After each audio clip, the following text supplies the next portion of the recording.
Every blown lead, every monumental collapse, every 28-3 has had nearly the same factors that contributed to the loser's awful outcome. You don't just build up a big lead and lay down. Things have to happen that are out of your control, but also within your power to stop. Either way, NFL collapses are pretty much all built the same. What are these factors that lead to sadness and pain? Let's open a few bodies and take a posthumous look at what happened, shall we?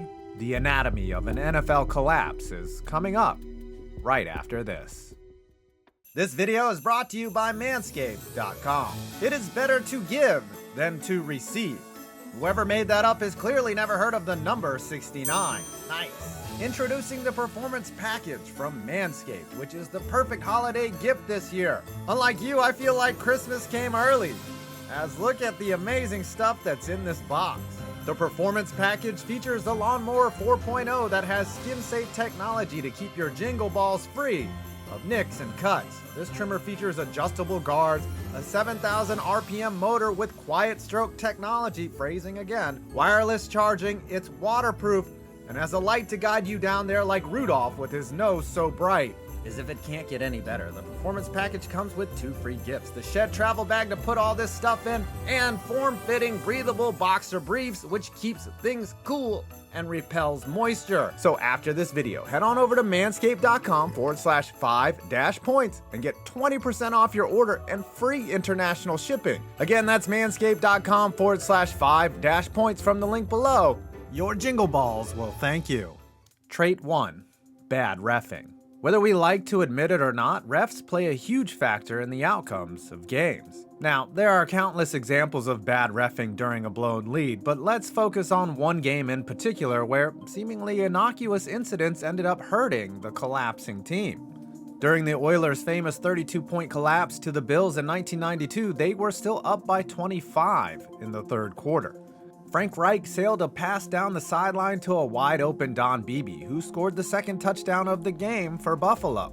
The only problem? The refs whiffed on one of the easiest calls of the game. The replay showed that Beebe clearly stepped out of bounds, making him an ineligible receiver. Indisputable blown call. Fast forward to overtime, the Oilers have officially blown their 32-point lead, but are trying to salvage the game. 2 plays into sudden death, Oilers QB Warren Moon tosses an interception in his own territory.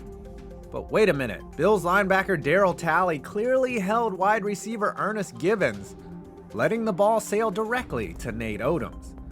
In fact, Houston got hit with a face mask on the play that got Buffalo an even shorter field. Basically game over, and the Oilers were DOA. So why does this happen? I don't think refs harbor hate for one team or another. They want to get calls right above all else. But they are humans and might get bored with a blowout. Or perhaps when a team has a big lead, the refs feel like they can slack off a bit and let things that might seem inconsequential at the time slip. Either way, when you examine almost every major collapse in NFL history, it's undeniable reffing will play a factor. Trait 2. Unfortunate luck. Luck is something that is impossible to quantify, but we know it exists. Good teams do their best to overcome it through things like execution and a smart game plan.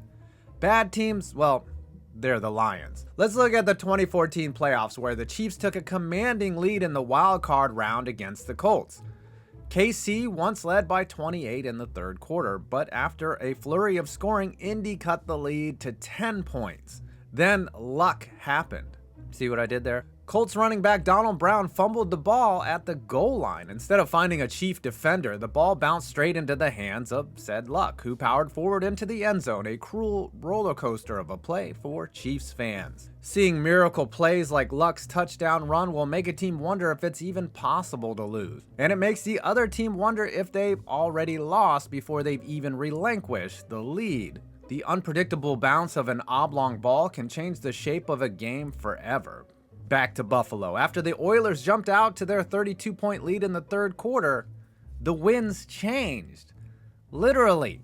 Al Del Greco booted a kickoff after a Bubba McDowell TD, but the wind batted down the football and caused it to hit a Bills special teamer at the 50-yard line. Buffalo recovered, was gifted a short field, and ended up scoring their first touchdown of the game. Sometimes all it takes is one well-timed break. As the old adage goes, it's better to be lucky than good. Let's examine another lucky play, one that sparked the Monday Night Miracle when the Jets erased a 23-point deficit against the Dolphins in 2000. Yeah, the Jets actually made a comeback one time. Vinny Testaverde threw a 50-50 ball to Lavernius Coles that actually found Sam Madison. Unfortunately for the Dolphins, the ball bounced out of Madison's arms and into Cole's breadbasket. A couple more TD passes to Wayne Corbett and Jumbo Elliott, and the Jets found a way to pull off the impossible. And it all started with what should have been an interception. But luck goes both ways, and no, that is not a double entendre. Trait 3, Shanahanism. You can't totally collapse without a few self-inflicted wounds. No one can erase a 25-point lead on their own. To be specific, it often takes the guy with the headset on to make some poor decisions. After Kyle Shanahan became synonymous with bad play calling in February of 2017, another coach made a bid 3 years later to claim the dunce cap. Let's go to the AFC divisional round in the 2019 playoffs, where the Houston Texans once led by 24, but are now holding on to a 17-point lead with a fourth down inside their own territory.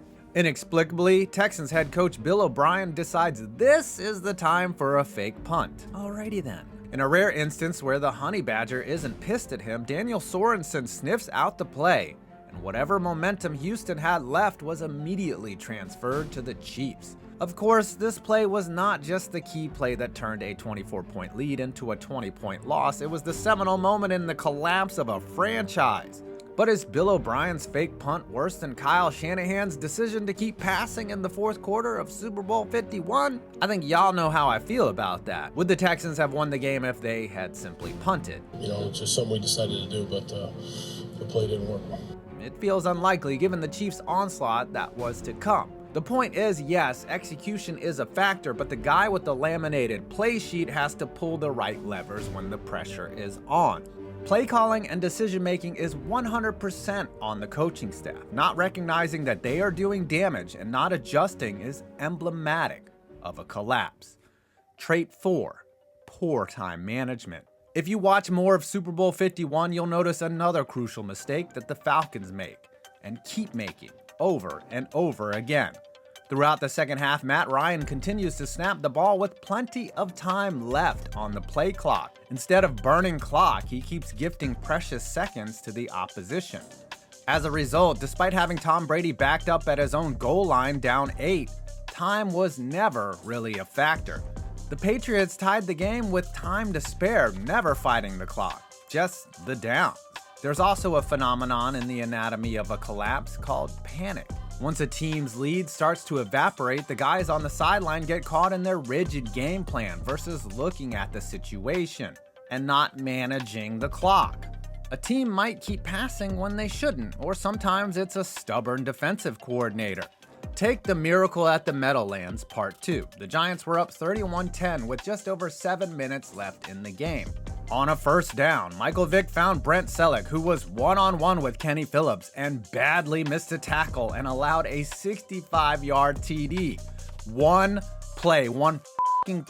Why the Giants would choose to play man defense up 21 points with 7 minutes to go is beyond any sentient human being's brain power. Simply playing cover 2 would have choked up the Eagles' big play potential and allowed for more time to get eaten off the clock, even if it did result in a score. The Eagles needed quick points and the Giants gift-wrapped it for them. I think you can tell I'm still bitter about it. There is one last factor that contributes to bad clock management: a poorly timed penalty.